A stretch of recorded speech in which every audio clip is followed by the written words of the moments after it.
Hello and welcome to episode 3 of Attention Engineer.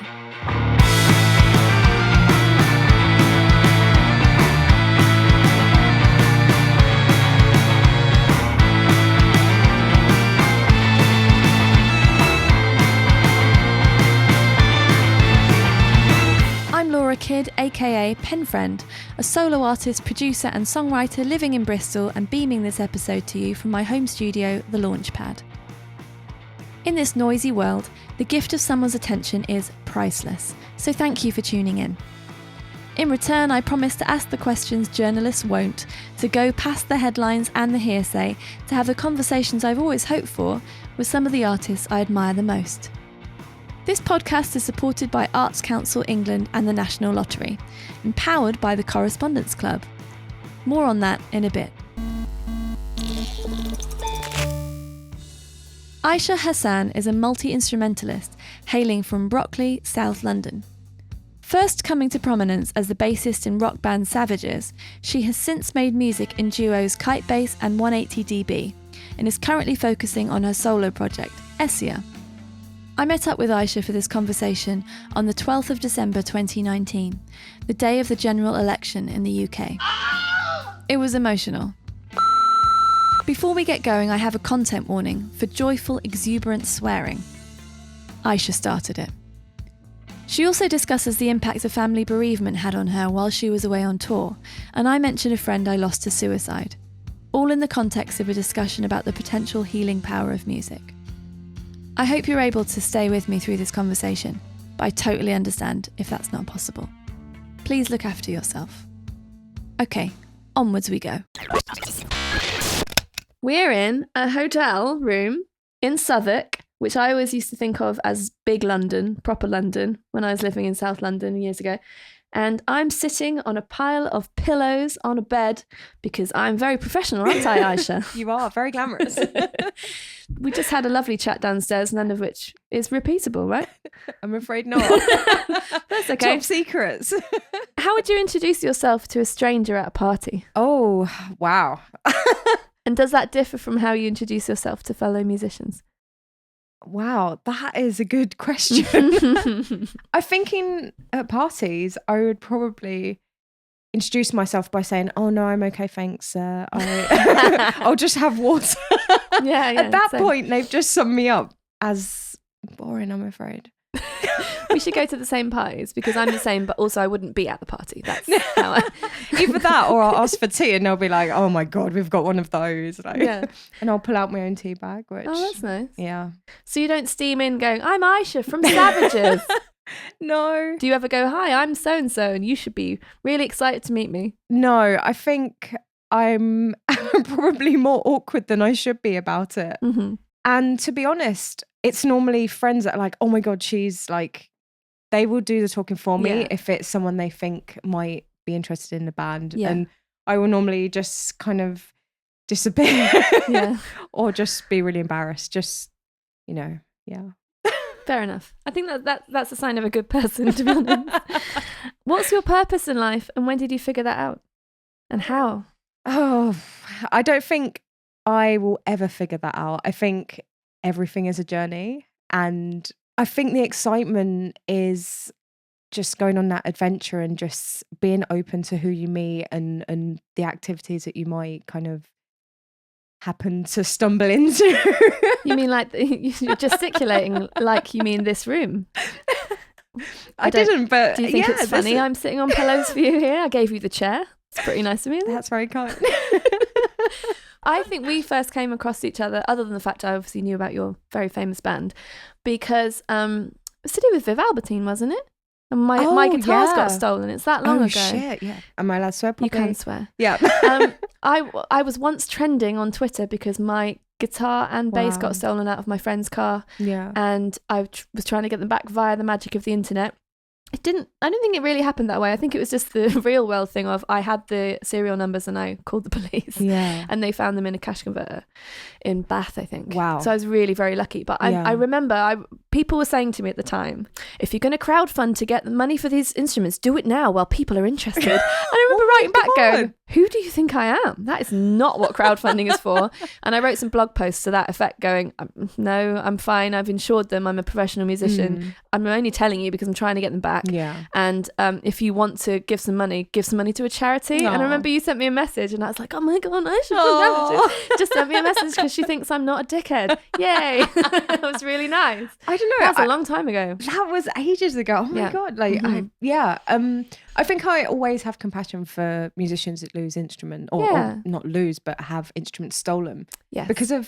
I think mostly because of the sentimental value and because I know what one of my basses means so much to me because it was the first bass I ever purchased with like my own money. I literally worked so many hours just to get my first like professional bass. Yeah. What was it? It was an anniversary bass, the 60th like anniversary of Fender. And I saw it in a shop in Lucian, music shop, and where a lot of my friends work, Eric Lindsay's, if I can say the name. Yeah.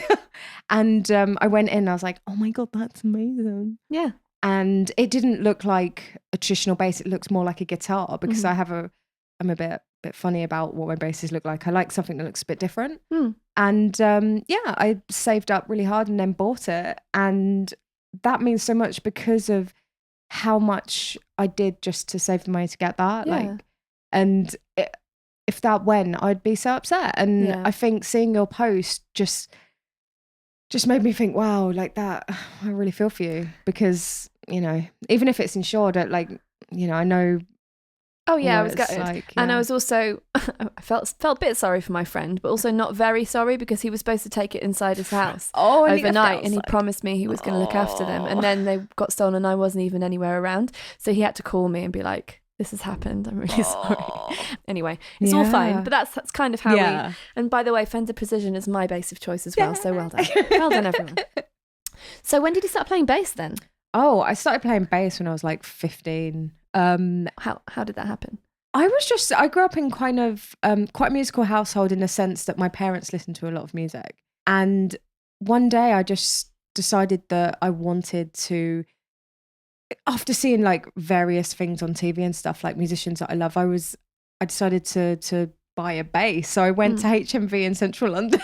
And I bought a combo, like it was a special offer on like just a standard bass with a little amp. And I was like, oh my God, I really want to learn how to play bass. Yeah.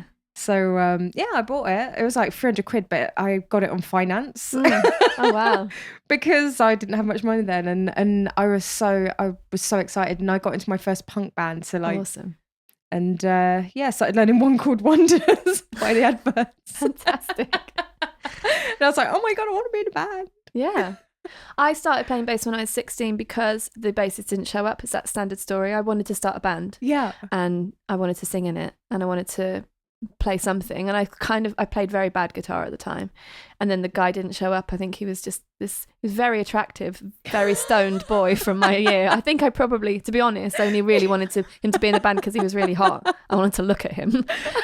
And then he didn't come anyway. So then I just played bass. And then that was my prime instrument for quite a long time. That's amazing. Yeah. And so it's always lovely to talk to other bassists and find out how it happened. Yeah. So you actually chose it rather than it choosing you. Yeah. I mean, I chose it in a sense where like I had always kind of had a guitar around where I could like strum on it, but yeah, I just wasn't very good and I didn't feel very attached to it. I just felt too high for me. Yeah. So when I got a bass, I was like, oh, what's this like? Yeah. Yes, these tones. I'm like, yeah, I can feel this. Well, let's talk more about punk bands. So what bands were you in as a teenager and how did that lead on to well-known bands? Oh, geez. I'm trying to remember what the name was for. So I was in a band with some friends. I actually can't remember the name of that first band, but the singer of that band got in touch with me a couple of months ago because she's moved back to Spain. So I got her into like a Pixie show because she loves Pixies when I was playing bass for Blood Red Shoes. And then I was in a band called Found on Vincent Ward. I was in a band called Hindley, Diviner Icon. There are so many. Yeah. And you know what? It's interesting because I was always pretty open to like what genre of music I would make, but I always gravitated mostly to kind of punk bands or bands that were more abstract in terms of like what we were trying to do. So I was always, because I wasn't a traditional bassist, I'm self-taught, and I really just loved having space and not feeling scared about like going into a room and being like, play this. Oh my gosh, I actually went to an audition. Oh, okay, so the band were amazing. I cannot remember their name, and I was listening to their record. I was like, oh, I can do this. This is not that hard. I go into the rehearsal space, they start playing. It's so fast that I literally can't play what I'd been sitting at home for like the last few days trying to learn. And this was when I was like, I must have been about, I don't know, 19, 20. And I remember going through the audition, just, you know, when you just know how bad you're doing. Oh, you're yeah. just like sucking so bad. I've got a great story for you. And I don't do them anymore. I'm just so bad at them. But all the band members were staring at me.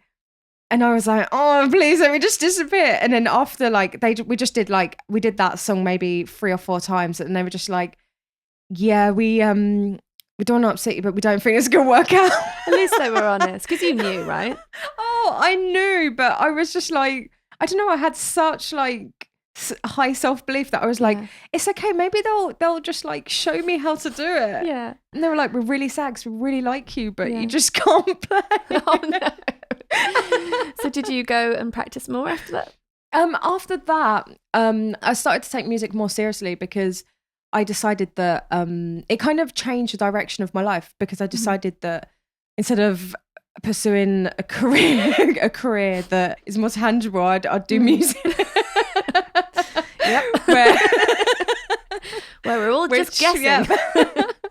I didn't really enjoy learning other people's songs, which I always thought was quite strange, because all my like friends would be like, oh yeah, can you play this? And I'd be like, oh no. I'd just sit there for hours and just make up my own music. And I really enjoyed just playing what I wanted to play along with music. Yeah. Oh yeah. Okay. So I think I had a really weird way, and I did start to do covers after, like, you know, just like favorite songs and stuff, but it was never something that I super enjoyed doing. So that's why I always had loads of bands on the go, because I really loved creating and just trying to figure things out myself. And maybe I always wondered whether that's just because I have such a odd brain that I just, you know, the way I learn is so like wonky. Yeah.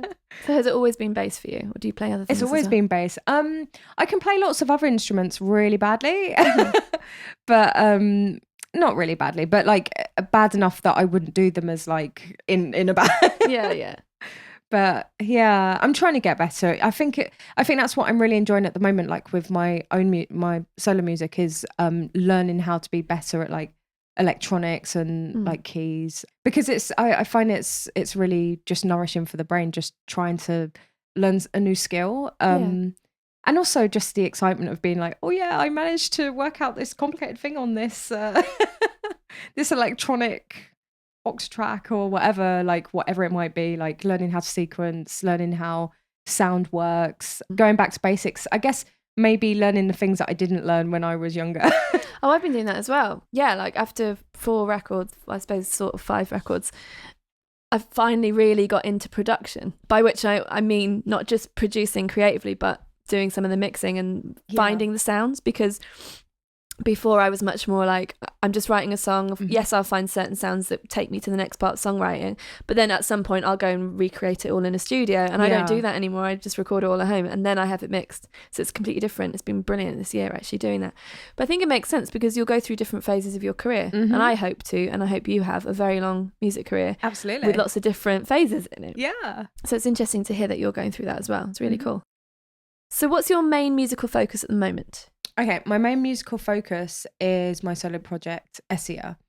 And that's just because a lot of the people in my life are working on other things. So it's kind of forced me to be more self-sufficient and just to rely on myself, because I've realised that I can be quite impatient, which has been hard to acknowledge. And I'm always writing. So when I was on tour of Savages with Kitebase, I'm always writing on my own. So, you know, after my last Savages tour, I had material for the 3rd record, but no one else was ready. So I kind of thought, why didn't I just do this by myself? Because I'm going to go mad if I just, I have to do something with this material. So it's kind of come about by necessity in a way, because I really truly think that I would have gone crazy. Yeah. Well, sometimes you just have to get it out of you. Yeah, totally. So I've done exactly what you said earlier. I've just recorded everything in my room. I've gone back to basics to try and, learn how to produce myself, how to record well, and also to prove a point about kind of capabilities that you can like the level you can achieve at home, and also just being true to things that I've felt in the past about, like, creating something completely yourself. I really feel that there's so much power in that, and that's for me. I'm really attached to the magic of that. It's so nice to hear you say that, because I feel the same way. I feel about my next record that I hopefully will have finished by the time this podcast comes out. I feel like I don't want to have any barriers between me and the ear of the listener. So some ways of thinking about recording is if you think about the microphone as the person's ear. Yeah. So I just don't want anything between that. So that's not to say there aren't great engineers and great other producers and whatever who can make things sound great, but that's just not what I want to do. And one of my favorite podcasts is called Song Exploder. Have you ever listened to that? No. It's incredible, and it's lots of quite famous band songs taken apart to their little bits, and the artists will talk about how things were written, or like what was the kernel of the idea and then how did it build. That's beautiful. And most of the good people are going, yeah, I don't know, I just made this weird sound and then this song came out and we just recorded it in a cardboard box down the road sort of thing. It. And it's so good because it makes it so accessible. And so there's a lot of people in the world who will have you believe that the only way to do it is in a proper studio that's really shiny with a massive desk and all of this stuff. Debt. And a massive debt, exactly. And it has to cost lots of money or it's no good. So it's just nice to hear other people are doing things like that, because it's just really interesting to me.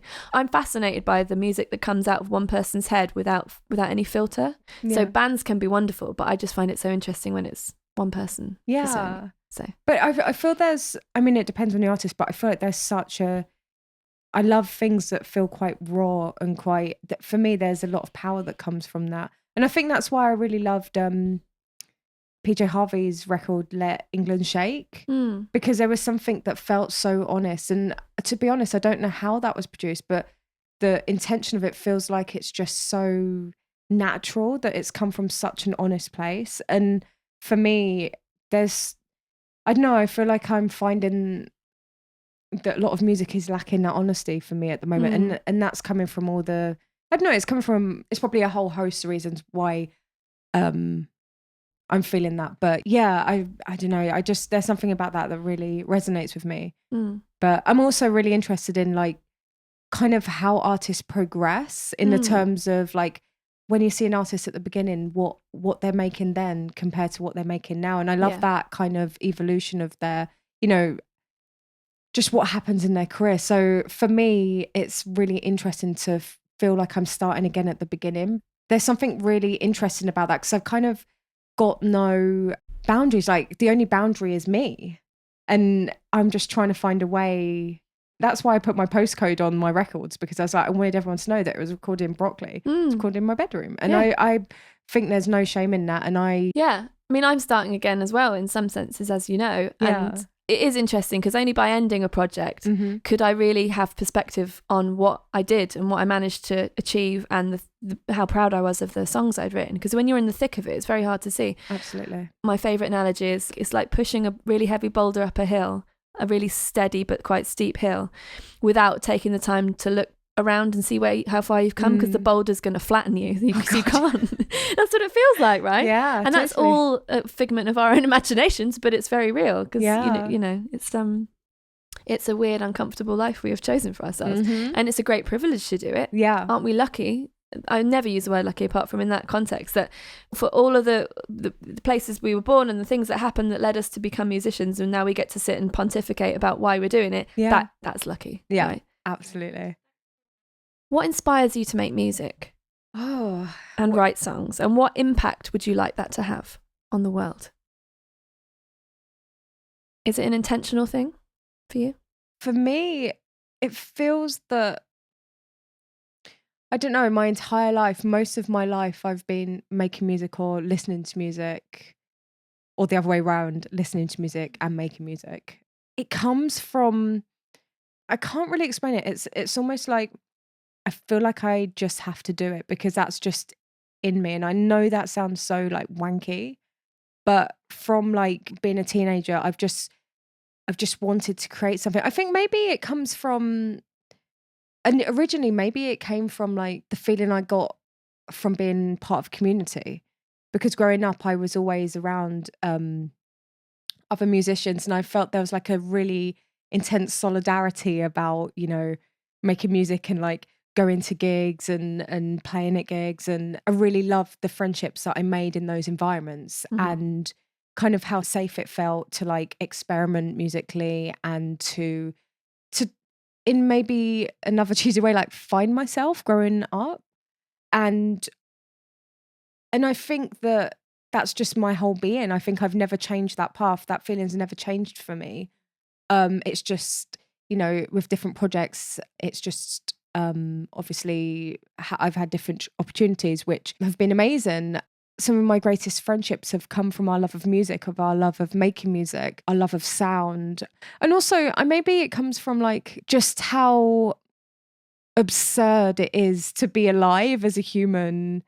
And I feel like I just wanted to live a different kind of life. I didn't want to conform to or subscribe to this way that we're told to live. And, you know, it's been exceptionally hard because, you know, as you know, there's so many highs and lows, and managing, you know, your life with creating music can be, it can be intense at various points, to say the least. I think there are a lot of bands that deserve all sorts of opportunities, and you don't get those if you're not good. You know, you have to be good. I don't think there's luck involved at all. I think whatever Savages achieved was because they were/are brilliant, all of you. But you said to me earlier, I don't know if you want to talk about it now, about how when you came back from 7 or 8 years of touring, you wrote something about it. Oh my gosh, yeah. Okay, so and this has gone through various forms. At first I wrote it as a short story, and then I wrote it into a screenplay, and it's called Fuck Your Life Up Tour. And this came out of coming home after all those years of touring and coming home to nothing, coming home to a loss of a relationship, a loss of community. Like, for context, when I came home, I didn't have a partner anymore. My local area had changed. People had moved out. I didn't know any musicians in the area. I felt really isolated. I felt isolated and confused because I'd been living such a absurd lifestyle, which was, you know, at points super, you know, incredible. And having that extreme high to come home and essentially have no life. Yeah. It's like I was living multiple lives. I'd go to one country where I'd have like a really strong friendship base. Like, a lot of my closest friends live in New York. And when I was out there, you know, I had such a great life. And then I come back and then I don't know anyone here anymore because everyone's moved out. So I guess writing that came out of, it was me thinking about how absurd it is that I was essentially making music, doing something I loved so much, but also losing so much. And that kind of contradiction that I had to give up a lot to actually do what I love. And just figuring out, was that what I wanted? Was it worth it? How much had I changed as a person? Could I connect with my life back home in London? It was confusing. It was super confusing. I remember talking to a whole bunch of friends who were artists and saying, you know, have you had this? And there was a lot of similar experiences where, you know, people had given stuff up in order, or lost things to make music. And actually, one of the biggest things, I'm going to try not to cry when I say this. So when I was at Coachella with Savages, the last year we played, I stupidly went onto my phone kind of about an hour or two before we were about to play. I thought I'd quickly click on Facebook because my mum normally messages me on Facebook. So it's to stay in contact with her. And I saw pictures of my nan when she was young, and then like flowers around. God. I know. And I was like, wait, what? And you know, when you take a minute, you're like, I don't understand this. Like, I know it, but it doesn't make sense. So I called my mum and she said, oh, I'm so sorry, Ayse. We didn't want to tell you because we didn't want you to fly home, but your nan died. And I grew up with my nan. Like, so my mum had me when she was 16. And like, my nan essentially was my like carer and my parents went to work. So I spent a lot of time with my nan. We did everything together. And I said to my mum, like, how could you do this? And then my mum went on saying that my nan's sons wanted to bury her. So they've already had the funeral. And I was so upset. I was like, out of everyone, my nan would have wanted me to be there. Like, we did everything together. So like, I didn't even have that moment to like say goodbye to her. And it was such a... well, first of all, I was so angry because it was like, you know, finding out via socials because my cousin had posted something and I don't think she had realised that we don't really talk so much anymore. So she didn't realise that I would see it and whatever. But also everyone, the band was like, you're okay. I said, no, I'm going to play this because I want to play this show in honour of her. And I think I was crying on stage or at least I don't even remember looking at the crowd once. I had my eyes shut the entire time. And the physicality and the anger all came out in that show because I was just like, and I think that's why I love playing bass so much and that's why I love playing live so much because it really does channel it. I don't know, it's almost like a release, you know, playing like that's why I always suggest like if people are going through stuff to, you know, pick up an instrument because I mean it might not work for everyone but it feels like such a, I don't know, I feel like I can really release so much. And maybe because of how I play bass anyway, I am very physical. So it's like, I was so angry and my poor bass was like smashed around and I had so many bruises where I was like just going crazy and that I've forgotten what the question even was. Doesn't matter. I don't care. I totally relate. I found out that someone I knew pretty well who I played for actually had taken his own life. The next night I had a gig in Birmingham, sold out, small venue, sold out, and I'd hired a video crew to come along and film, and I was playing with 2 other bands, and I just thought, I can't not play. Yeah. I could have not played, but I didn't not play. I went and played. Yeah. And I dedicated the show to him, and I felt like it helped me. I mean, it doesn't help the situation, doesn't help his family, you know what I mean? But it was one of those things where I couldn't think of anything I'd rather do less than be on stage in front of people and play stuff. But then I played the songs and it did something, and and I know the songs do things for other people because that's the other thing is that the audience will have felt that in some way. They won't know, they can't pinpoint exactly what's going on with you. That would be really weird if they could. But that's something that it does. It's for us and it's for the audience. Yeah, it's for everybody. There's energy shifting around. There's stuff happening. It's magical. Yeah, it does help. Yeah. I'm so sorry that happened. No, it's fine. I just realised that I guess these are the times we live in. It's just everything's accessible. Like the internet is amazing, but it's also a massive burden. And, you know, I think that I learned to manage how I use like social media and which is why I try not to be on them very much. Yeah, yeah. But so what's your relationship to smartphones day to day? Smartphones, I mean, they are amazing because, and maybe you have this as well, but for touring, it's great for staying in contact. Like, I do talk to my mum a lot, so being able to stay in contact with people, that's amazing.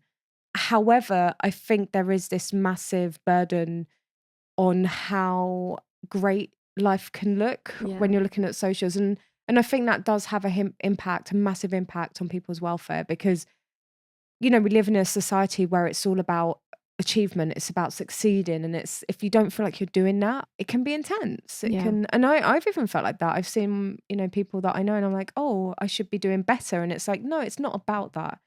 But it's hard to remember these things when you're looking at these things because you're in a like microcosm of what everyone you know is doing, and everything seems perfect. And unfortunately, I know far too many people who have suffered so many issues with the burden of these illusions. Yeah.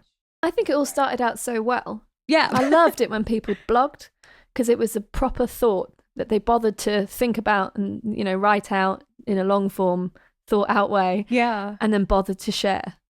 Now it's just blah, blah, blah, blah, blah, blah, blah. And especially, I mean, I should mention that today is the big day in UK politics.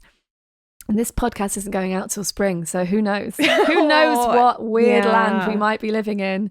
Who knows? It's so stressful. So I've had to take myself off things because I just can't deal with it. And it's not that I'm not politically apathetic at all. It's just, it's not my job to be online talking to random strangers trying to change their mind, because I don't know if you know this, but most people online are not willing to change their minds. They're not waiting for me to go, have you thought this? Oh, thanks very much. I'm going to go and vote for the people you want to vote for. They're not doing that. So I just thought, well, I'm just not going to put myself through it. And I've had a much nicer year for not engaging with it. Absolutely, yeah. But there are some people doing some brilliant stuff, like actually going out into communities. Yeah. And you've got some friends who doing that today, a lot of my friends have been canvassing like the last week or so. I've been out a few times. In all honesty, throughout my lifetime, I've never been particularly political.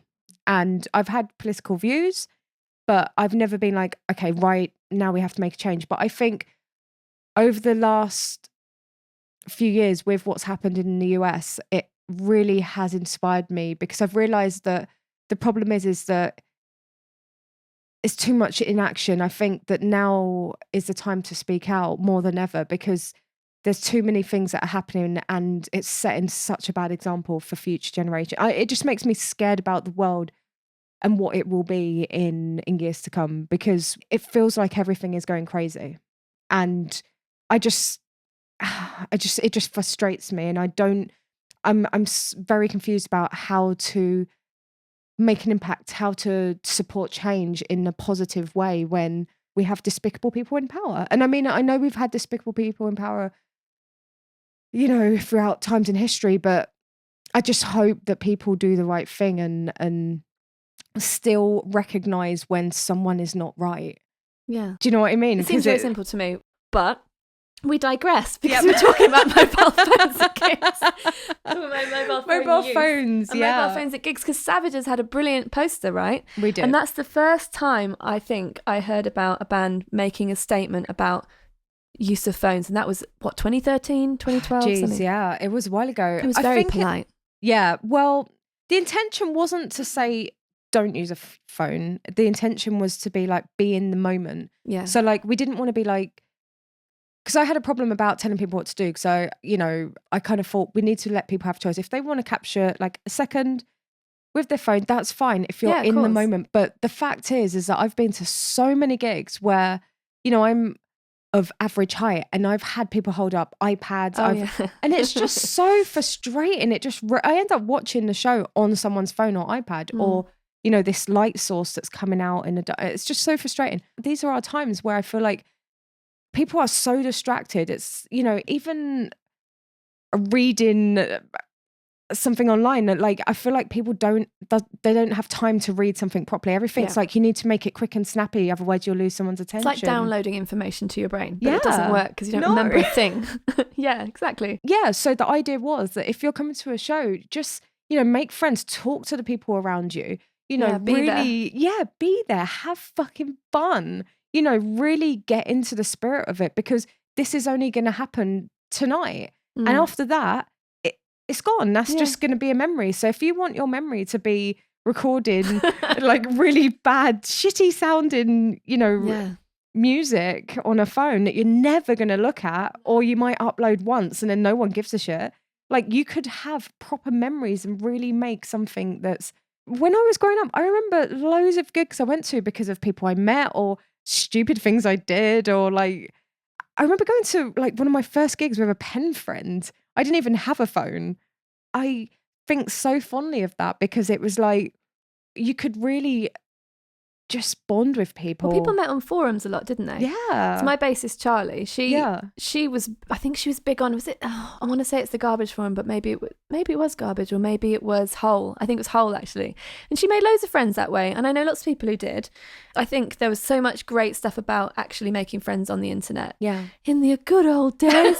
I mean, I made friends off Flickr who are like dear friends of mine now. Flickr, the photo sharing app. You wouldn't do that now. You wouldn't like go, oh, let's go for a coffee with person I know on Instagram. It'd be really weird because it wasn't about dating. It was about making friends who had similar interests to you. It was great. Yeah. And I don't know how it's become this sort of cesspit of awfulness.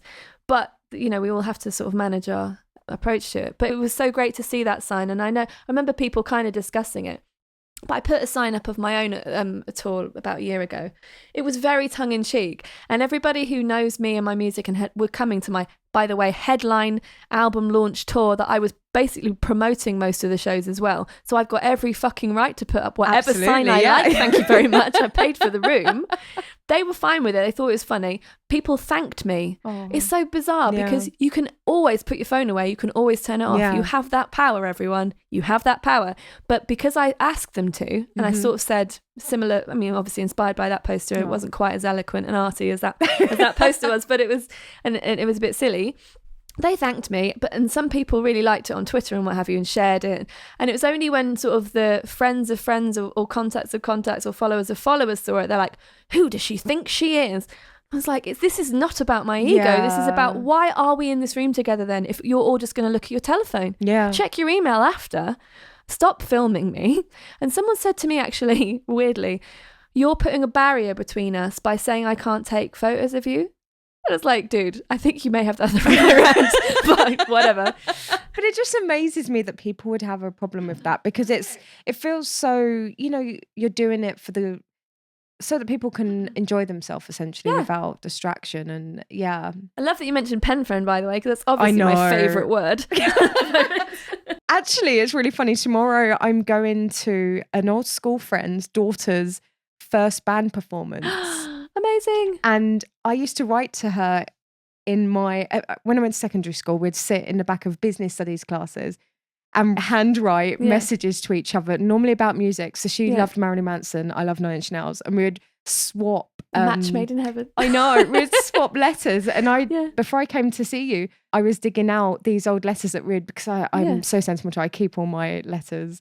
And I'm going to take them to her tomorrow and show her. Yeah, that's lovely. And also her daughter is playing bass in this band. And I was like, I would love to see that. I'd love to see your daughter's first performance. That would be, so I'm super excited about that. Do you know what? You can't save emails, can you? No, well, I exactly. Suppose you can, but you probably won't look at them. I'm so into letters, obviously.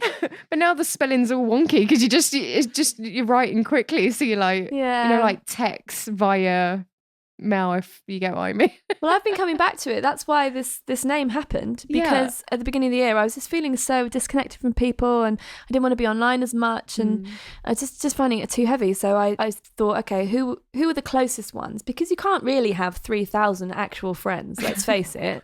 Probably less than 10 people I would write letters to. So I made a list of them and I started writing letters to them. Oh, some of them didn't write back. But I mean, only because they're busy. Did they stay friends though? Oh yeah, they are friends. Someone emailed back and I thought, you're not really getting this, but fine, that's nice to hear from you. I hope you enjoyed the letter I sent. It's really deepened some friendships. It's been really lovely. And then it became this thing, because when I was a kid I found pen friends, I don't know where, in magazines or must have been some sanctioned safe thing. And I wrote to someone in Russia and I wrote to someone in Derbyshire. And then whenever I went on school trips or something, we'd bump into other people. You'd end up sort of getting their address and maybe write them a letter. And it was lovely. And then I realised I am the pen friend of the people who are buying my music. But that's what I am. I'm sending them stuff. That's amazing. Well, it's funny because when I was growing up, my parents used to take students. So a lot of my introductions to cool music was via tape cassettes from people from various countries. Yeah. And those people went on to form becoming my pen friends quite quickly. Because I'd get attached, because I'd be like, these people are so cool and they're from this place. And I really do love hearing about people's lives. It's so interesting. It's just, everyone has a story to tell, and I find that so fascinating. But that's why social media is this massive thing. Yeah. It's an innate human need to communicate in this way and to share our lives and to hear about other people's lives. It's just got turbo weird. And to me, it's not deep enough. It's just so surface all the time. That's what I find. I think it's because, and I don't know if this is just because of the environment I'm in, but it feels like these interactions are kind of target based. So it's to build numbers. So it's to build followers, or to get validation for, I mean, I guess everyone wants validation in some form or another, but you're right. There's something that seems a bit more perverse about what's happening at the moment, where it's just, it doesn't feel like it's real. Yeah. Maybe it doesn't feel honest. It feels like there's something behind it to promote something, to and that in itself may not even be that bad, but I think it's because there's such a huge amount of people doing it that it's just overwhelming. And yeah, maybe I'll never understand it. Maybe it's just it's just constantly being bombarded, isn't it, with just information that whether you want that or not. I mean, you can turn your phone off, but well, this is it. And you end up spending your days with, with your brain filled with other people's thoughts. Yeah. No time to think and get bored and have ideas and stuff. So that's why I've had to really limit myself, because there are people at these companies whose job it is to keep us on those things. And we all know that. We should all know this. So it's not our fault. We're not weak humans. We are just doing what they know will happen if they do certain things. Which annoys me because I hate being predictable. Well, yeah, exactly. Me too. So, I'm just trying to fuck the algorithm. Yeah, exactly. By, I know, doing something they don't expect. Turn it off. Yeah. There you go. Read a book. More on books in just a minute. It's okay, this isn't an ad for something random. Just a moment where I'd like to thank my wonderful correspondents for making everything I do so much easier. I set up the Correspondence Club at the very heart of the Penfriend project, so people could share the journey with me from the very start. I'd love to send you some free music and lots more fun member perks, so please check out the free and paid options at penfriend.rocks/join. Thanks. Right. Back to my conversation with Ayse. Do you read books? Yes, I do read books. What are you reading at the moment? Or what would you recommend that you've read recently? I've read The Secret Life of Trees and The Hidden Life of Trees. Ah, a theme emerges. Yeah. Why aren't hedges getting a look in? Okay, so I... Very hedgist, this person. So I finished reading The Secret Life of Trees and The Hidden Life of Trees. And that's come out of a number of reasons. Firstly, I love trees. I've been writing a book for like the past 7 years. And a big part of it is forests. The story takes place in a forest. So I've been doing a lot of research, reading about trees. And I got recommended these 2 books and they're great. I also read Underworld by Robert McFarland, which is amazing.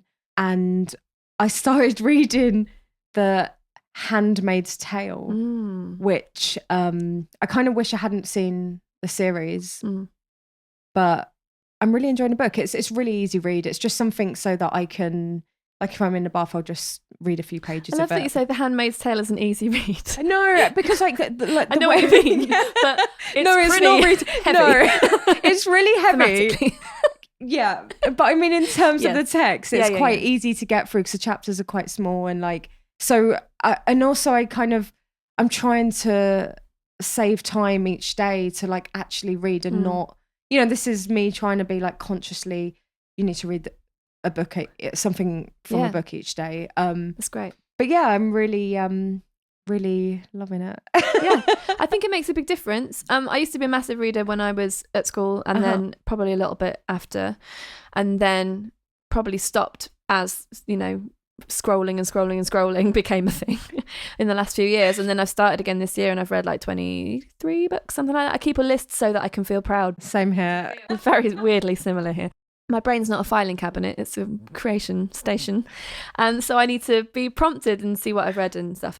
It's really helped me. I've started putting things into songs from books and stuff. Yeah, it's really that's good. So good. If you work in words, you have to read words. Yeah. A friend of mine told me that years ago. It made sense. He's a rapper and he needs a lot of words. So he's just like, part of my job is to read a lot of words because I need to be inspired and I need to, philosophize, ruminate and bring out your own words. So it's really important. Yeah. And now you're writing solo music. You've got no one else to do the words. Well, exactly. How's that? How's that going?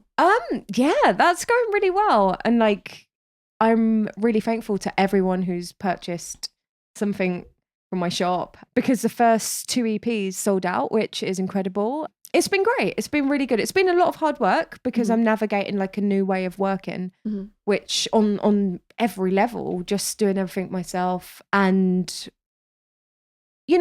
kind of finding the inspiration and the intention for the project, which has been... It's been really fun figuring out. It has been, I've really enjoyed it. But it's just interesting how, I've always been in band dynamics where I've always had other people to kind of talk to or kind of bounce ideas off. So this has been quite an interesting project to just just think, okay, I'm just going to do this. I'm going to try to be fearless and trust in my own thoughts and beliefs and whatever, and just put this out how it feels right to me. And I don't know, I feel proud that I've been able to do that. There have been moments where I've been doubting myself and maybe a little bit scared, but the whole concept of the 3 EPs that I wrote was essentially about the absurdity of our being. And I kind of find it quite funny that I've created these EPs by myself. Like, I'm trying to learn how to record, how to produce, how to write music on my own. It's been a journey. Yeah, I bet. Yeah. And so how does it differ from your role in Kitebase and your role in Savages? Obviously, you're doing everything. I understand that. Yeah. But do you think you're the same Ayse in each situation?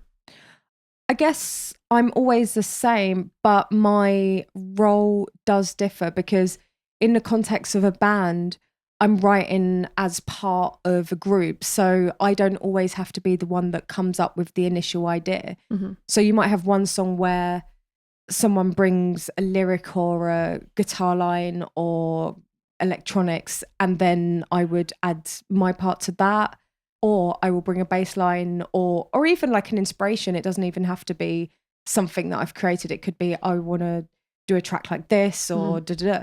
In that environment, you have either another person or another few people to bounce ideas off, and you get you get what they've been through and their experiences and their taste and their whatever incorporated into the information they put back into this, songwriting session or whatever it may be. Yes. So it is very different because I've never really recorded myself. I've never produced myself.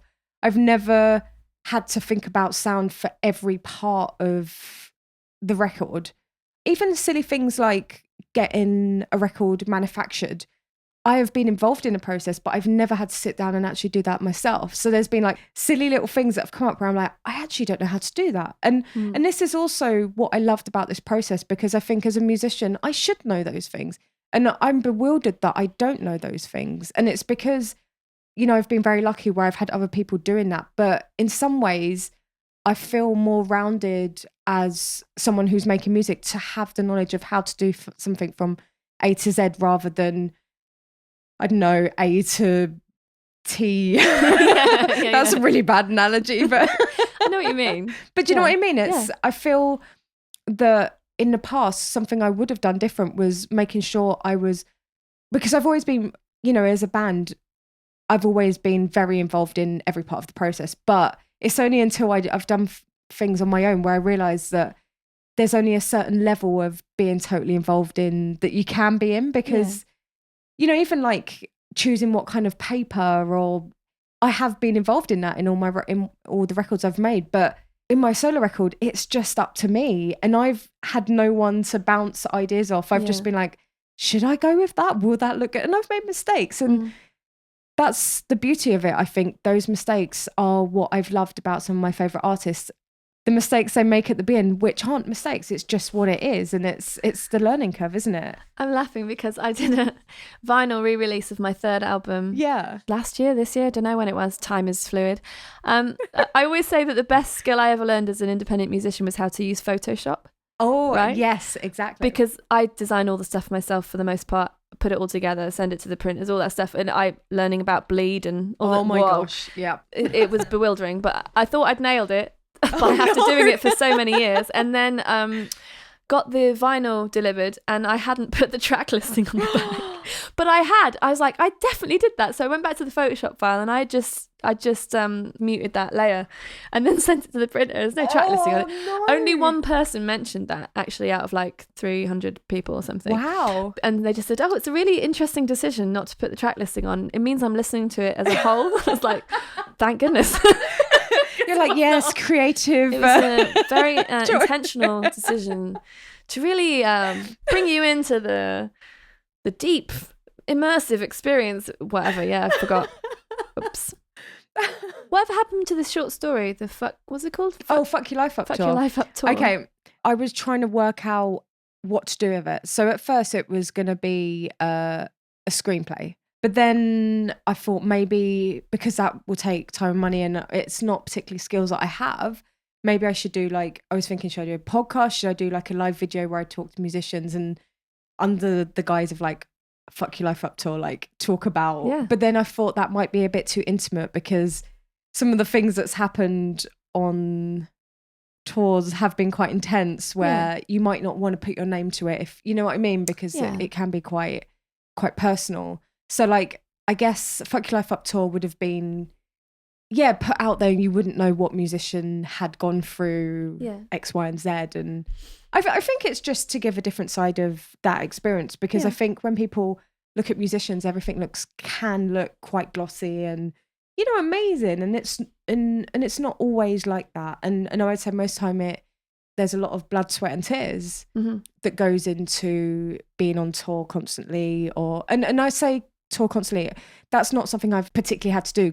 We were very strict about how to manage our touring because we knew what we were capable of and we didn't want to burn ourselves out. But after 7 years, it's intense, just, and I feel like we toured quite lightly compared to some other bands that go out for 3-4 months in one run or some, something like that. But it's good that you were talking about that, because it's definitely something I hear people talking about more now, but we're talking about a few years ago. Yeah.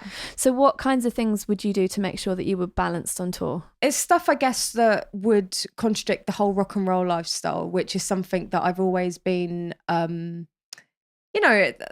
it's a fantasy, isn't it? And I know people love that shit. But the reality is I would be dead for sure if I had lived up to those expectations. So on tour, eating well, I've been vegetarian most of my life, but I became vegan and with Faye, and we would exercise every morning. We'd go for a run, or one of our rules was that we'd always try and get a hotel, regardless of budget, even if it was the cheapest hotel, just find one with a gym. So we had a space where we could be alone, where we could work out and get that energy off. And also, being fit, because, we'd play for an hour and a half, and you have to be fit. And if you don't feel fit, myself, I wouldn't be able to put on a good show if I didn't feel like I could manage it.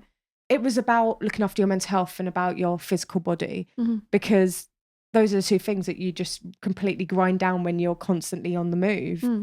I think it's just really, I guess, basic but really obvious stuff that we would do, making sure on our rider we'd have healthy stuff to eat, and and just having a few days off so that we could visit museums, get inspiration, hang with friends, and not go mental. Well, it's important. Yeah. I'm with you on this rock and roll lifestyle thing. I think it was maybe for about 5 minutes in the mid 80s where that was all right. And it's only because there were loads of people around, crew and things, to pick up the pieces. Yeah. Because those people who were drinking and doing drugs in that way, they couldn't have got to the next show. Yeah. So that it's just not a thing even. And it's interesting to hear you say, because I think of Savages as being incredibly successful. I mean, you are in that sense, in creatively and commercially.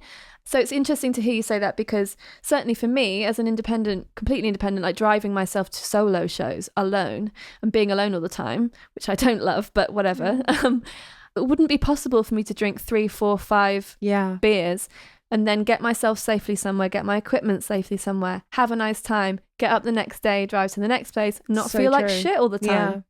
And not get really depressed and do bad shows. And so I remember someone teasing me about it when I was in Germany, traveling down on the train. I was carrying all my stuff. It was kind of nuts. It was really nuts. And this guy's like, why aren't you getting... Oh, it wasn't a guy, it was a woman. She said, why aren't you getting really drunk all the time and having a party? And I was like, well, I've got all of this equipment that's expensive. I've travelled a really long way and I want to do a really great show, because I've come here to play my music to people and have them hopefully listen to me into the future, not to have a party. I could stay home and get drunk. But why am I going so far to get drunk? It's not to say you can't have a nice time afterwards and maybe celebrate, but most bands who are into this rock and roll lifestyle nonsense, they're celebrating before they've even done a good show, and then they can't do a good show. So I'm just like, where's this coming from? So it's good to hear. But also, I don't know, I've seen a lot of kind of young bands, get fucked on drugs. And I remember being at a show once, and this kind of young good dude coming over to me and being like, what are you making? And I think he thought I was cooking up something like something druggy. And I was like, no, I'm just getting my matcha powder out so I can make a matcha latte because I bought my whisk. And I'm like, fuck that, because that, to me, that's fucking rock and roll. The fact that you don't give a shit. And that's something that I've always tried to be true to. Like, everything I've done, I've always said the minute that I feel like I'm losing my integrity, I will stop doing it because it's bullshit. And that, to me, you know, anyone can just get fucked on drugs and drink alcohol. That's, to me, that's the easy thing because, I mean, obviously it's not easy, but like, that is something that isn't that hard to do. What is hard is not doing that and trying to like what you said, like carrying all your own shit and like, you know, just... Please don't do that. You don't have to, just because I do. I'm not doing that anymore. But I really respect that because there's something so special in that, I think, because you're just so dedicated and you have to do it. Yeah, I'm not driven to go and get drunk in another country. That's not the reason I'm going through all of that. And what's more rock and roll than making music you care about and trying to share it with people? Exactly. It's nothing to do with the party, you know? We'd be good tour buddies, I think. We just have a nice cup of tea and early night. That feels real. You know, seeing someone being emotional because they have given everything to be there tonight. That for me is like what I believe in and what I care about. You know, I'm not interested in seeing someone who's just drunk too much and taken too much drugs. Like that's, you know, I want to see something that's real, that's honest, that's raw, but true. I want to see something true. And that's the thing. I mean, you were traveling for many years playing music to people who would very specifically come to see your band play. So if you're not delivering if I the best thing, that's just not fair to them, I think, too, right? Yeah.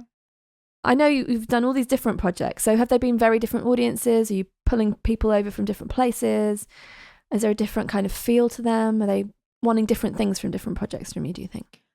It's hard to know because I feel like what I've done in bands feels like a lifetime ago now, even though it was only like last year that I was on tour with Kitebase. Yeah. But it feels so distant. And I think when I was playing with Savages and with Kitebase, it felt that the audiences were there, or especially with Savages, the audiences wanted to see something different, wanted to see something more. They wanted to lose themselves in kind of the intensity of something. They were looking for something a bit different to normal. They wanted an experience that would make them feel something, perhaps, at least with some of the people that I've spoken to. And I was speaking to someone yesterday who said that she's from Japan and she bought my Essia EP and she posted about it on Twitter, and I messaged her saying, oh, thank you. And she said, oh, you know, I saw you play in Savages and I started a band because of you, and I have an all-girl band. That's and wonderful. That felt really amazing for me. Like I feel so happy that, you know, things I've done in the past have inspired other people to make music. That really does mean a lot to me. However, with Essia, I feel like I still haven't played enough to really get a gauge on who's interested in what I'm doing. I definitely feel like people are intrigued just because they may have known me from the past as a bass player. And now that I'm singing, it's something completely, it's kind of weird. You know, I've had a few friends that are like, oh my God, you sing? Like, what the fuck? You sing brilliantly. Your voice is great. My whole thing throughout up until 2 years ago is I don't want to sing in anything because I remember in Savages they tried to, I think Camille might have mentioned something about singing. I was like, no way, I don't want to sing. I want to completely be dedicated to bass. Yeah. Because that's something that I can lose myself in. And if I sing, it would remind me that there's an audience there and I won't be able to lose myself in the same way. So, you know, playing on my own is interesting because now I'm more hyper aware that I'm being watched because because what happens is I close my eyes and because I have to sing, I keep bashing my teeth against the mic because I forget where the mic is. I've done that. And it's frustrating because I really took so much from playing with my shirt because it was my space. It was my moment. I could play. I did not give a fuck. I just wanted to play this music that I'd written. And there's this, I don't know, this bubbling intensity. And I think it's a really positive thing. The whole point of me doing things I've done, the way I've done them in Savages, is because I wanted to set an example. I wanted to show a way a person could be in a band and how they can still be true to themselves. And I don't know if that has come across, but there's choices that I've made that, I don't know, maybe people don't even realize that has meant that I've stayed true to my own integrity, and I'm hoping I'm representing as someone who has dedicated themselves to music. Yeah. I guess I am angry in so many ways. And I guess I feel like I've had to prove myself. I feel like I've always had to be better when I'm playing bass. I've always had to be better because I am a contradiction. I contradict myself all the time in terms of playing live, because there's a part of me that really doesn't give a shit, but equally I'm saying something by being there on stage and playing the way I play. As someone that, you know, has come from where I've come from, I feel like there's something, that's representing something that I think is important. And specifically, what do you mean where you come from? In terms of where I come from, that is quite general, probably deliberately. No, but like coming from a background where, you know, I'm self-taught. I've come from people, you know, I grew up in Brockley to like a mum who had me at 16, didn't go to university. That is something in itself, because, you know, people have lots of connotations about, or some people have like ideas of where people have come from and how they get into the music industry. Oh, yeah. And I feel like Faye's from Bromley. We've You're just from a real place, from a real family. Yeah, exactly. You worked loads of jobs to pay for your own bass. Exactly. And you know, it's been intense. There's a lot of value in that. Yeah. And there's a lot of different people making music, and lots of, I think having voices heard musically or through singing, I don't mean voice for voice, I mean people's different backgrounds being given a space is really important. I mean, I'm completely self-taught. I never had any money given to me by anybody else. I worked and worked and worked. All the equipment I have, I paid for myself. I've done everything myself. I feel kinship with you because of that. There's something wonderful about that. And you say about, you know, if people notice the decisions you've made, it doesn't matter if they notice the individual decisions, because you know full well all of those things add up to what you are and what you show, and that's what people get. You know, they don't need to know that I did my own Photoshop design, right? They do now. But there's a resonance there. There's a resonance when you're in a room with someone. There's a resonance when someone listens to the music that they love, and it means something to them, and then they take it off and it's part of their story. It's an incredibly magical thing that we do. Yeah. And that's the thing. I think growing up, I've realised there's so much bullshit in this world, and I've always wanted to do something that is real, that is honest, and kind of push away all that bullshit because that's what's important to me. So we have to love the music you make, because you're the only one exactly. who's going to have the energy for it these days. There isn't a man with a cigar in his mouth and a giant checkbook going, where's the next album? Ayse, Laura, where's the next record? No one's waiting. No offense to anyone. No one's waiting for your next thing or my next thing, really. Yeah. We have to tell them about it. Yeah. If you don't love it, and it's very, very hard to get the enthusiasm up to go, please listen to my songs. It's just how it is. Yeah. But this is what I really love at the moment. It's like I've met so many great people who I think are brilliant musicians, and I feel like we can shape a new way forward. I feel like this is a time where we can collectively have the power to influence change. And it's, I think, was it you that posted about the FAC, Featured Artist Coalition? Those, and like Musicians Union, it's like all those networks where I think they really do offer such support to people who are trying to find their way in this industry, even if it's, you know, advice or I don't know. It's just, I think it's just so important. But as artists that are actually making music and releasing stuff on our own, I think it's really, this is the moment where we find new ways of navigating this industry, because I think, especially with you, like you've achieved so much, and there are so many people out there that love what you do, and I really love that. And I think that, you know, if we get loads of like you and I and like all these people who like, there's so many musicians that there's so many talented people doing cool things. It's just really hard. I don't know. It's just, I don't like to feel like I'm adding to the noise that's online. Yeah. But I also have to remind myself that it's not noise really, because it's something I mean it all, and it's all meant in a good way. And I know there are people who want to be in touch with me, and that's a lovely thing. And I really appreciate that. And yeah, there's a lot of stuff we can be doing. I mean, that's why this podcast exists, because I want to have interesting conversations with people I think are brilliant. And I spent 10 years thinking, oh, one day I'll be able to speak to people because I'll have proved myself. And then only by ending my first project was I able to go, oh, I was already doing it. Mm-hmm. And I could have done this probably 5 years ago and I didn't. So I better do it now, basically. But even things like having a network where you can support each other and like, there's a few friends of mine who were like, I don't know how to release this. And I was like, here's the details for these people. See, hopefully, you know, they're not interested in what I do, but they might be interested in what you do. Yeah. And I think that is... I know lots about short run printing, if anyone needs to know like how to get stuff done really quickly. I'm good at that. Well, that's super important. But all that information is so good, like to share that with, But I'm like, going off. No, it's right. This whole thing is going off. That's the whole point of it. Aside from music, what else makes you happy in life? And do you have any other life goals outside of music?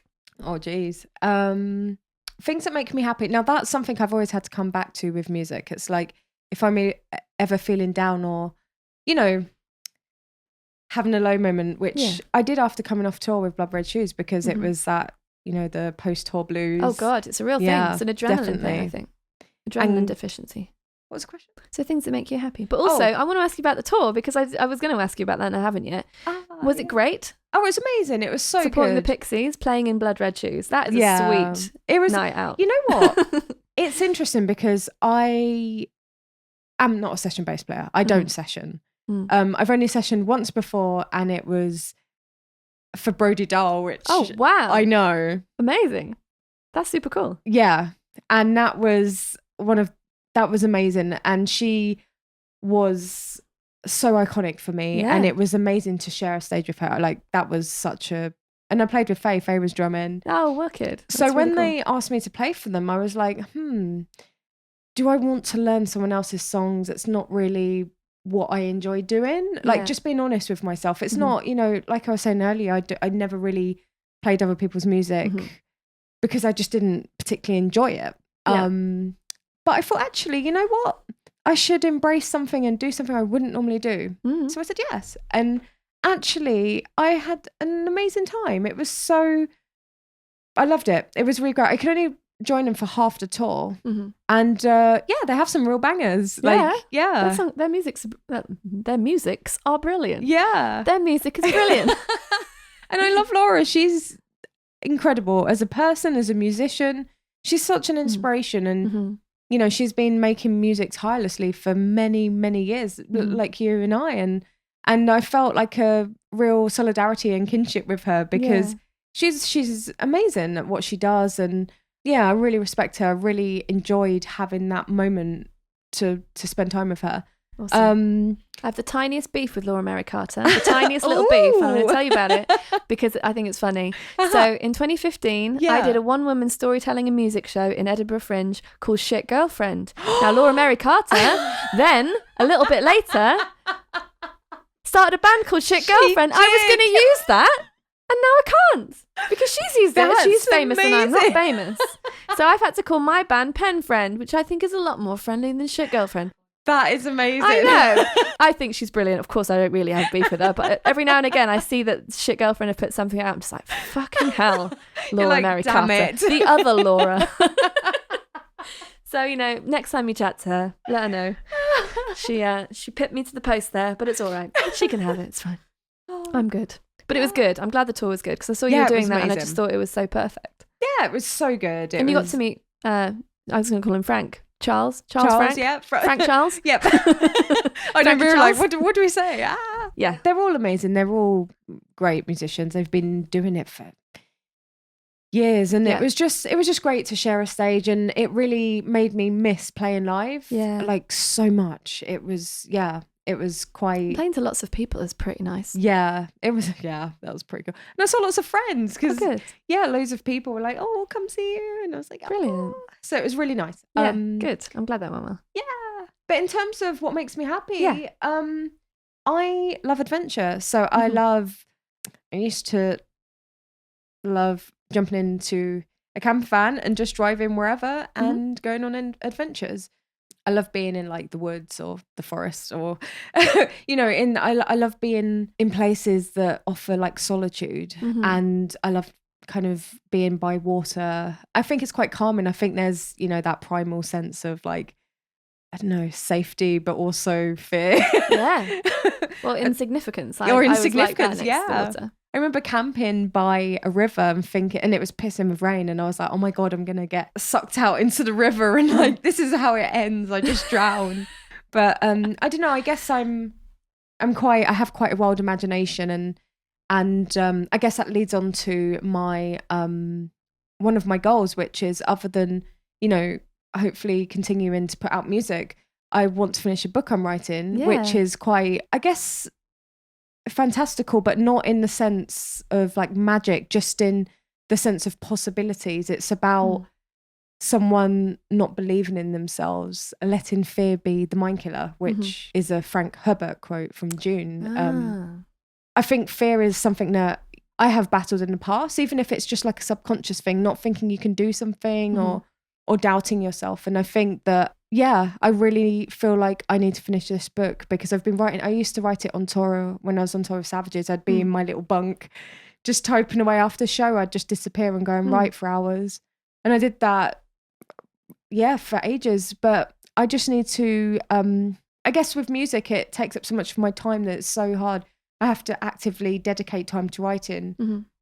But then I always want to go back to music, so it's a massive distraction. So at some point I'm hoping I can complete it this coming year, alongside writing an album. Fantastic. But And what's the thing that you're most proud of creating so far? In terms of musically, or most proud. Do you let yourself be proud? Yeah, I think it's weird, because with music, I don't really see it as proud of creating, like, just because it feels like I was always going to create it. Maybe that sounds a bit crazy, but I think there are things that have happened where I've been proud of my decisions, and the fact that I have found the strength to go against what I've been told I should do versus what in my heart I feel I should do, if that makes sense. Yeah. So just basically trusting my own judgment. But one of my proudest moments is something I'm very proud of, which sounds so embarrassing. It's not, I mean, it is cool, but so Savages were on Ellen's show, and Ellen, so at the time I was going out with someone whose mother came out because of Ellen. Oh, wow. Yeah. And, there are stories in my own family. And I just remember growing up with my mum watching Ellen. And so to actually meet her and her wife and be on a show that has meant so much to so many people, that for me was such a huge, it was just so amazing for me. And I was really proud that I had that opportunity. Yeah. And so that's, that meant music so can much. take us to the weirdest and wonderfulest places. Absolutely. And also, it's great, isn't it? The fact we were playing, like, the audiences wasn't an obvious Savages audience. So I thought that was pretty badass of Ellen to have us on her show. Like, because I'm sure lots of people would have turned off with me. I think it's good. I think it's good to pop up in weird places, don't you? Because people listen more if they're not expecting it. Very true. Like, I just did a tour with Robin Ince, and I was the sort of stealth musical amazing. guest. Yeah. It was great. He's the best person. I just think he's wonderful guy. And people weren't expecting music. I wasn't on first or anything. He did a bit, and then I did my bit, and then he did his main bit. So it wasn't like support band, you can miss it, come in later. Wow. They were all sitting there. So that's an incredible gift to be given in the first place. And then they weren't expecting music, so they listened. And then there were so many people who came up afterwards and bought things or talked to me who they would never have gone along to just a music venue somewhere. They would never have been there. But this is what I love, doing things differently. Yeah. That's so cool. I know, I only want to do comedy tours now. That's so wicked. It's a totally different thing. I loved it. It was great. But more about you. If you were starting your career now, knowing everything you do now, how would you do it? How would I do it now? Oh, geez. I guess I would do what I'm doing now, which is to do things exactly how I want them. Because there's no, as much as in the, earlier I said having other voices and minds to bounce off is great. in the context of songwriting and stuff, it is also amazing that I can make all the decisions. That's something, you know, being able to just do what I want to do and put out music that I want to put out. Because I know that if I was making this music with someone else, they might say, oh, maybe you should get that. You should produce that with someone who actually knows how to produce, or like record that a bit better. And it's like, no, for me, that captures a moment in time. And that for me is right now what I want to put out. And I know that in the future, I will still stand by that, because that is how I want to do it. Yeah. And that is a bit of a reaction to how I've recorded in the past. It's also a reaction to questions that people have asked producers that we've worked with in regards to whether they've written the songs, or so it's like, God, it I know. happens to you as well. Yeah. So now it's like, no, That's do you know ridiculous. what? I'm going to do everything. Yeah. I'm just going to do everything myself, and there is no grey area. Everything is done by me. This is like talking to myself. It's ridiculous. Yeah, it's ridiculous. Yeah. Yeah, good for you. So Brilliant. that's why I think I have a big problem with, you know, getting rid of bullshit, being honest, being something that's real, something that's raw. To me right now, that means more than something super produced or super shiny or backed by a millionaire. I don't fucking know. Yeah, well, but do you know what I mean? We're all guessing here. Clearly. What? Hypothetically. But do you know what I mean? Like The sugar daddy route. Yeah. I want something that is done on a budget, that is proven a point, saying, if you want to make music, just go and do it. You know, you don't have to stick to any rules. And obviously you have to adjust where that music might go, because obviously there may be limitations in the context of what you're creating, but I don't know, I guess I'm being realistic. I want to find another way. I want to find another way that shows that, I guess like what you're doing, where you are completely self-funded, you do everything yourself, and you've achieved what you achieved with on your own. And I think, I would do things how I'm doing them now, because I feel like now I really want to make a point. Yeah.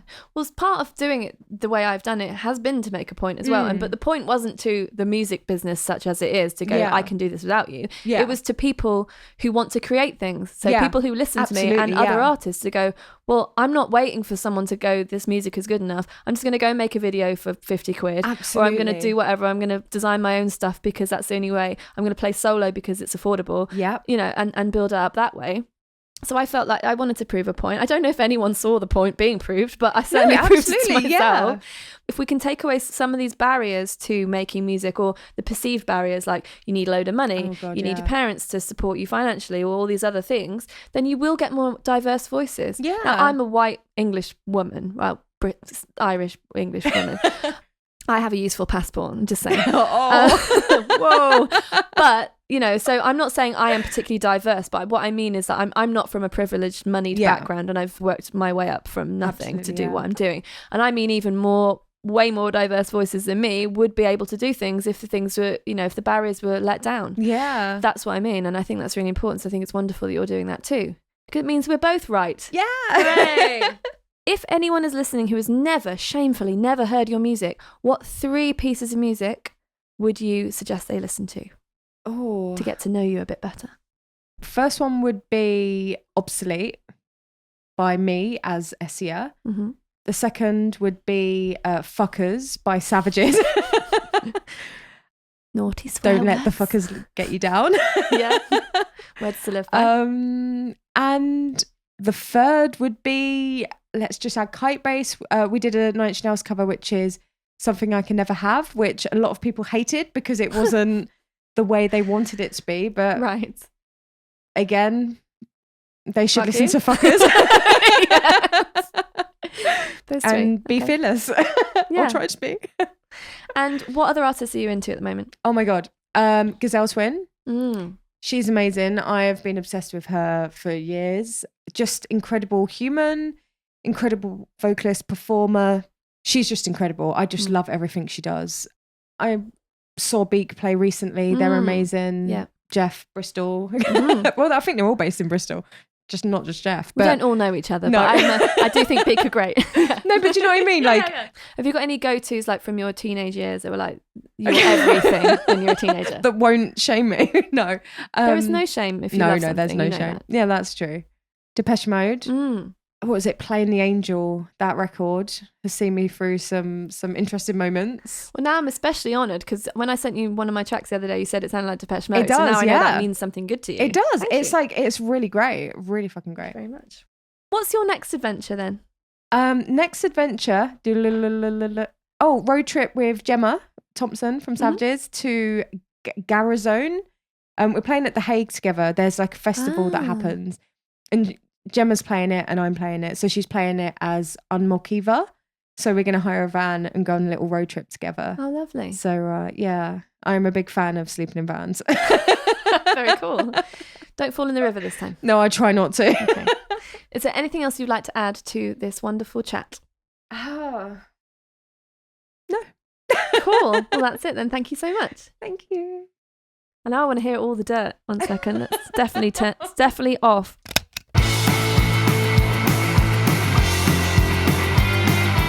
I've made a special page on my website for this episode, so head to penfriend.rocks/Ayse, that's AYSE, to see the note she wrote for you, plus get all the links you need to start exploring her musical world. With all touring sadly cancelled for this year, Ayse told me she's using the time to write her debut Essia album. I can't wait to hear it. I make this podcast and the music in it myself. You can get free songs, access podcast extras and support future podcast and music making by joining the Correspondence Club. Next week I'll be sharing my conversation with Frank Turner, which really is one not to miss. So please subscribe and I look forward to talking to you again soon. Bye for now.